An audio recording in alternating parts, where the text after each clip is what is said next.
I really like to hear about the history of your domain. I know it comes from your grandparents, Yes. but just let's start there. When did it start? It's very easy. My winery, my domain, comes from my grandparents when they married.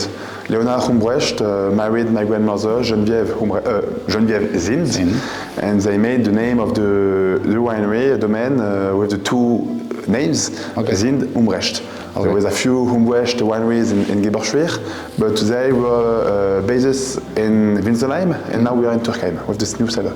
The Zind side of the family brought the vineyards. Yes. And they asked the Humbert side of the family to do the wine, right? Yes. That's how it started.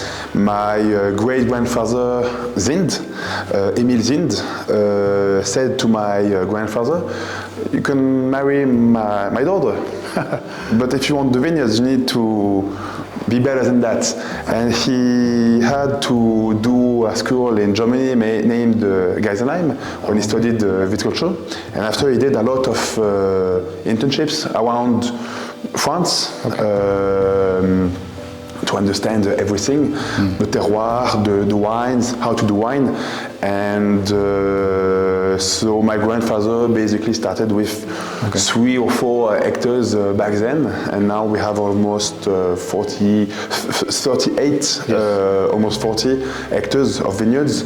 Well, so that ran for a while with your grandparents, but then it moved into your father, right? Yes. Eventually, your father, who is actually very well known here, Olivier, in the area of Alsace, and I believe in France, in the winemaking world of France, because he was a pioneer on organic and biodynamic viticulture. My father transformed the winery the vineyards to become in organic and biodynamic farming to produce very more precise wine. Right. And now, almost 30 years of organic and biodynamic farming, we still like that. For me, nothing's changed because we want everything to be perfect. We hope so. It's the same wooden cask my grandfather used, in some new ones, of course. Right. Some older ones came from his cellar. So yeah. Some of these can be very old. I assume we'll talk about that later when we discuss winemaking, but I can see really old casks here. Well, some we don't know because it was second hand when we bought it. Yeah. But our German tonnelier says the few we changed because it was too old. He said it was the late 1800s, so 1882, 1875. Yeah, so 150 years old minimum. Yes, yes.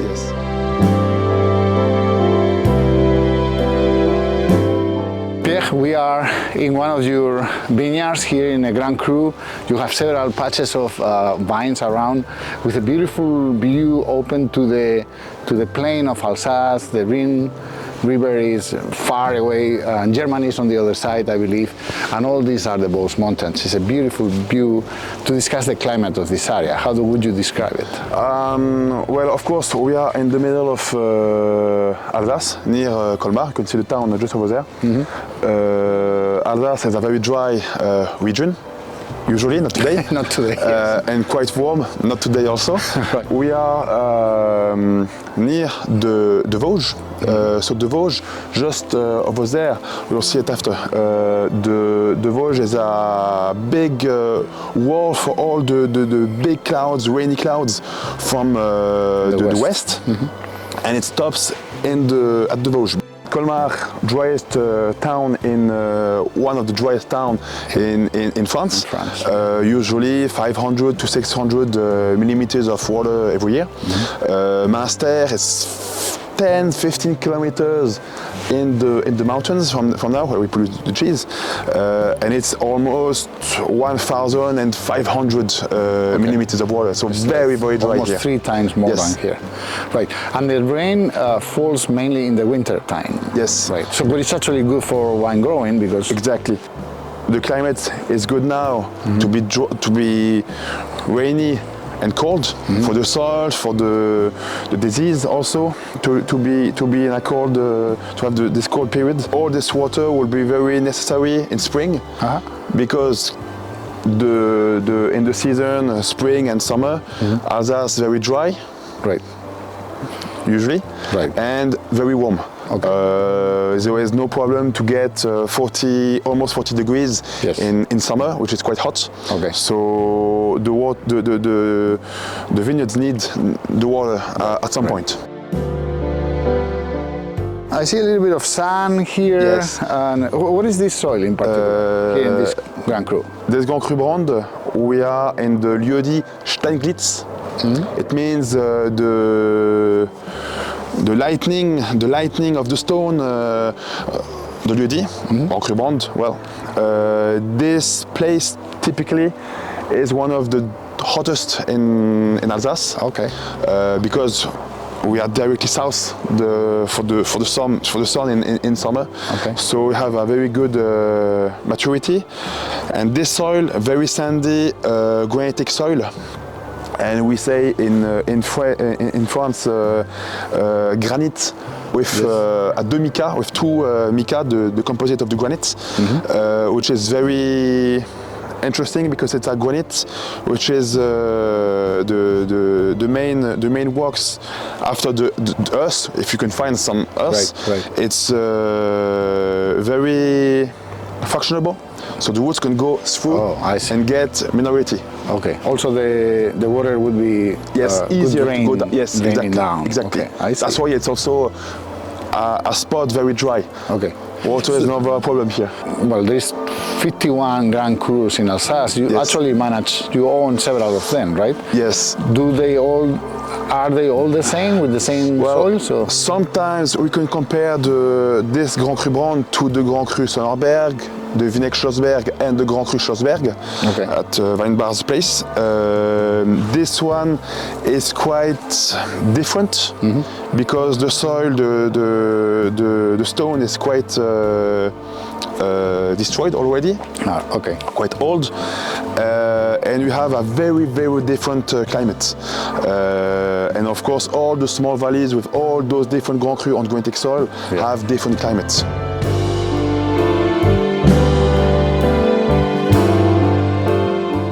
Now we are in the same Grand Cru, but with the opposite view. We see this valley coming down from the Vosges Mountains into the plain of Alsace. We have Cholheim behind us with the bells ringing. And I think it's a perfect place. We have a little plot of vineyard here that you own. Perfect place to talk about viticulture because you are perhaps one of the pioneers, your father in particular, of biodynamic farming here in Alsace together with other winemakers. Well, my father started biodynamic farming with organic farming at the same time because with a simple product, compost, to bring more life, also organic to the vineyards, but very live compost, very fresh. Right. And everything went very fast. Everything in organic and biodynamic now, and usually in winter we leave grass in the vineyards, and in spring we try to work the soils. Okay, so these cover crops that you see all across Alsace, it's just to keep the land with a high biodiversity level, right? Not just the grapes, but many other. Yes, now we try to live sometimes with the quite difficult vintage we had after the harvest. Very sunny and very hot, 20 degrees in October, and which is quite warm for us. And also water, the grass kept growing. But in spring, usually we try to work the soils again. We start here, for example, it's quite, granitic soil is quite easy to work. So even with the steep hills, we do everything with the horses. With horses, yes. I read about that. So you have a name for your horse, eh? You have one horse or several horses? We have three. Three now. Okay, perfect. So you work everything everything manually with Yes. horses. Yes. And the harvest as well. The harvest is by hand. Of course, by hand. Of course, we still have small tractors to work the vineyards. We have small caterpillars because we want to compact the less possible the soil. Okay. To be more. Caterpillars that have to be very, very narrow. Yes, very, very narrow. Yes. Okay, I see. And so one peculiarity of Alsace when it comes to harvest is that it's one of the longest in the Yes, world. yes. It starts early in September perhaps, maybe sometimes in August, I assume now with the climate change, but it runs all the way to the end of October Yes. because of the different grapes. Now it depends the vintage. 25 was quite, I think, easy because we started the harvest the 25th of August, Okay. and we finished the 16th or 17th of September. So quite only 3 weeks, Okay. but very intense. hard-working weeks. 24, for example, we started early September and finished middle of October. Yes. Yeah. And so it depends on the grape. What is the earliest grape? The first one, Pinot Gris. Pinot Gris always. Because it's the riper. And after usually some Riesling, Grand Cru Brand here, for example, because it's it's ripening very fast here. And after usually we finish with Riesling, Clovinsburg and Unavir. Angewürztraminer and Muscat. Muscat, it's during Riesling, and Gewürztraminer depends if you want to do late harvest or dry style Gewürztraminer. I actually wanted to ask you about the late harvest, the Vendange Tardif, Tardif, yes. and the Selection de Grey Noble. Yes. That is multi-size grapes. I assume it doesn't happen every year, right? It's quite complicated now with the climate changing. Late harvest easier because you have more pastillage Yep. than botrytis, very noble botrytis. With the weather and the harvest starting very early now, it's very hot, and the nights are very hot, still very hot, Okay. and very dry. So we don't have this mushroom weather to have the botrytis, the Yes. very noble botrytis. Right. So it's quite hard. When is the last time that you elaborated one of these ones? 2018, Wow. so 7 years ago. Oh man. Okay. But if you want to do a very good late harvest or selection Grenoble, we need to have the best the climate and the best year to do it. So Right. it's quite rare, yes. Okay. So for the late harvest, how long do you get the grapes hanging into the vine after regular harvest? Usually it's 2-3 weeks after the dry wines. So for the Pinot Gris Cloyepsal, if you do a dry wine end of August, the late harvest will be 3 weeks after. I see. Now, but sometimes Riesling Brand, where we are here, in 2008, my father started almost the harvest with the Sélection de Grenoble because it was perfect condition in 2008 for the botrytis, very noble botrytis. Okay. And he made one of the best Grenoble this year.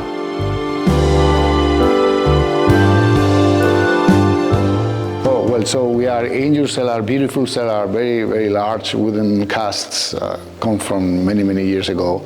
And here's where you elaborate your white wines, right? How do you do that?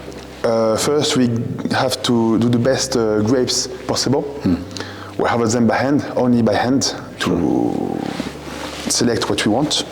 It goes in the press, and we're trying to work with the press to be the more comfortable for the grapes. So no stress for them. It means very long and very gentle pressing. Right. We press everything. The juice is decanted afterwards during 12 hours. Okay. And after it goes by pumping, of course, in those old foudre. And then the fermentation starts spontaneously. Right. It ferments. As you can hear, some bubbles are still, some are still fermenting. Sometimes it's very long, some are very fast, And usually some wines, the basic wine are 12 months in the cask, and the Grand Cru and Ledi and other wine also almost 18 months of age. Wow. That's a long aging for whites. Yes. Right.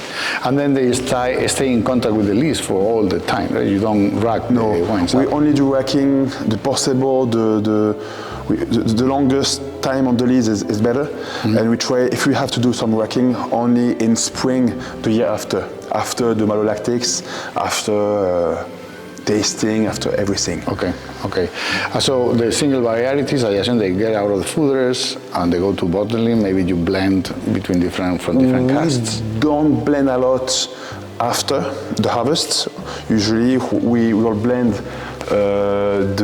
everything during the harvest, and usually it's if you have one cask now, it will become, if no problem, of course, one bottle, specific bottle. Okay. So many bottles of each cask, depending the size of it. But usually it's like that. Yes. I see. Well, so you also, which are actually very famous here in Alsace, is the sweet wines, right? Yes. Made out of the noble grapes, the Selección de Grey Noble and the late harvest, the Vendas Tardives. How is the process for those wines? I assume it's slightly different, right? It depends. It depends of ripening, of course, the weather during the harvest, making the best vintage for late harvest or Grenoble. Let's say 2008. Very easy because it was the perfect weather. Perfect time of the harvest, maybe early October and early September. Okay. And you have the perfect balance between acidity, the flavors due to the botrytis, and then also the maturity. And usually after being pressed, it gets to a alcoholic potential, sometimes 20, 25, 30. So yeah, a lot of sugar. Yes, right. A lot of sugar. But then once you have the grapes in the winery, do they get into the same foeders, big foeders, maybe a smaller one? Smaller, very small. Right. Those behind me, it's 3,000 liters, and usually when we do Sélection de Grenoble, it's more like 500, 400 liters. So it's very small production. Right. We don't do it every year, and very small production. But the process is the same. Almost the same. But the fermentation doesn't. The fermentation is can be very, very, very little. Sometimes we do Grenoble with only 7.5 alcohol. Okay. So it's not a lot because the yeast doesn't want to ferment so sweet because it's so sweet. Right. And also sometimes a lot of acidity, which is good for the balance of the wine. Right. And sometimes it takes a long time to just ferment 7%. Right. And so they also stayed a long time aging in the wood, like 18 months or something like that? Sometimes more, maybe it depends on the fermentation. The last time in 2008, some wines from 2008, maybe 24 months, maybe more. It depends of the fermentation, you know.